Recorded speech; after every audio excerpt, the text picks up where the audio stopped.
Two people are killed every day on job sites in the United States. If you ever taken an OSHA class, you've probably heard these statistics. Tell you all the scary ways that we can die on job sites if you're a tradesman. Uh, Today, I'm going to tell you a story about a guy named Kurt, 60 years old. Let's get into it. So Kurt, like I said, was a 60-year-old man. He was a laborer. He'd been working in construction his entire life. Hardworking guy, family man. He was providing for his family, working for a cesspool company. On this particular day, it was in November 2017, he was doing a removal and replacement of a cesspool in a homeowner's backyard. So not in a business, this is at someone's house. So Kurt was the hole guy. He was down in the hole. There was other guys that were working in the hole as well. They were going back and forth. But for this final part of when they were going to be taking the cesspool out, Kurt was the only guy in the hole. They also had the excavator arm down in the hole, which is typical. They think, the thought process is that, if something is to happen, you can grab a hold of that and they can pull you out real quick with the excavator arm. But if something happens very quickly, unfortunately, it's not feasible. Kurt's down in the hole. They're getting ready to hook up. They had already dug out the old cesspool. They're getting ready to hook this thing up, and they're going to pull it out. What they don't know, and what Kurt certainly doesn't know, is that the old cesspool must have had a crack or a leak, and it had created a large sinkhole underneath it. But while Kurt's in the process of hooking this thing up, there's a major collapse, and Kurt disappears down into the hole. Now, when this happened, it was about 11:30 in the morning. The entire cesspool had collapsed in on itself. It wasn't just the dirt; it was the actual cesspool itself that went.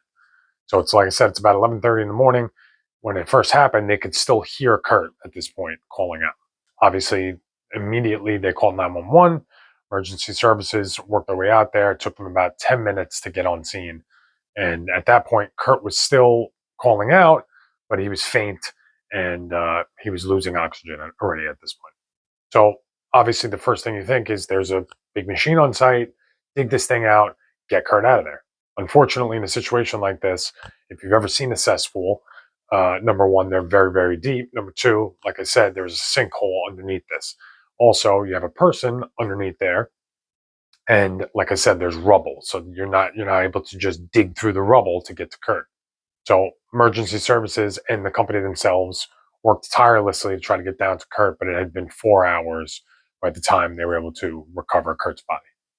So I want to tell these stories and bring stuff like this to light, to kind of just put a spotlight on how difficult it can be to be a tradesman and how dangerous it can be to be a tradesman.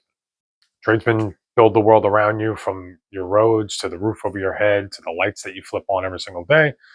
They're fathers, mothers, brothers, sisters, uncles. They're the people that make the world go round. So if I can in some way tell some of these people's stories and the things that they went through that we try to prevent by knowing these kinds of things, hopefully I'm giving some little service back to the tradesmen and women out there in my country and around the world. So if you have any crazy stories or things that you've seen on job sites that you want to tell me about, feel free to drop in the comments. I'd love to hear them. And if you want me to tell one of your stories, that would be cool too. Let me know. So if you enjoyed this story, drop a like, really helps out. Subscribe, follow, comment, and I'll catch you in the next one.